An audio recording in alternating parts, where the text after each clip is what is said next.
In the past 50 years, cars have been getting bigger and bigger, but that trend could be reversed, and we may see cars shrinking in size to the more modest models of yesteryear.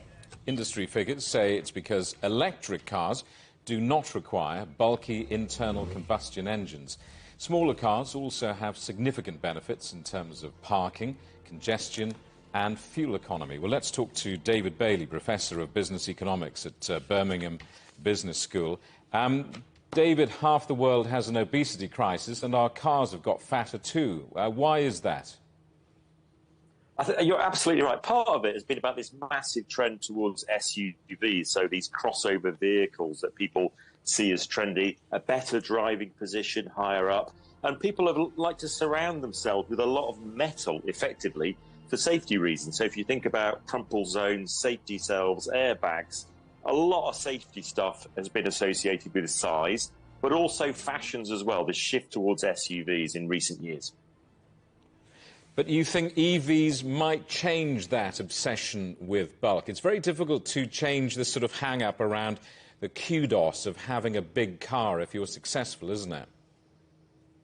It is, and partly as well, the financing model has encouraged that. So has the way of financing cars in the West, at least, has switched over towards what are called personal contract plans, where you effectively just pay for the depreciation. People have said, oh, OK, I can now afford a bigger, flashier car. So it's a status symbol. People like to show off that they're successful. So kind of society likes to see you in a big car.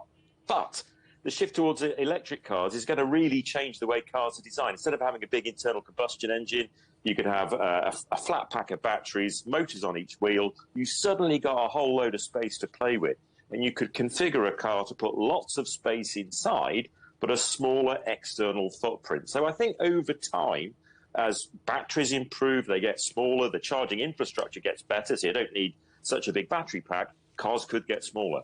Cities around the world really are struggling, aren't they, with the bulk of huge cars, and a trend perhaps for small would be welcome in our congested streets.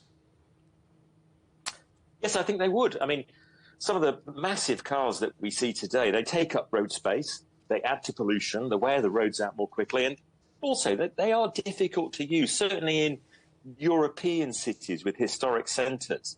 You know, one of the cars I drive, it's a big car. It's a Tesla Model S. I can't park it in certain car parks that were built back in the 1960s. The parking bays aren't big enough. So a trend towards smaller cars, I think, would help everyone in the sense of, you know, reducing the space you take up, but also probably using less carbon as well, so saving the planet. Can you be small and safe?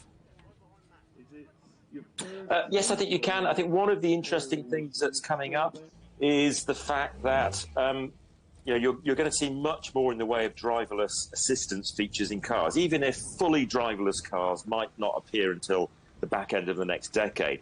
We will see more autopilot in cars, which will make accidents less likely. So if you think that at the moment you need a big car full of crumple zones and airbags, if in the future technology means you don't have an accident in the first place, you can make cars smaller and be safe.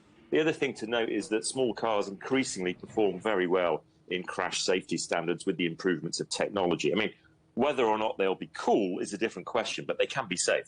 Well, let me ask you about that. How do you make them cool? How do you change the social stigma around small cars? I don't know the answer to that. One of my favourite figures in car history, Colin Chapman, who was the boss of Lotus, now Chinese-owned by Geely, his mantra used to be simplify and add lightness. So I think there could be a way of making these smaller electric cars more desirable because of their speed of acceleration, their ease of use, a small, nippy, lightweight electric vehicle.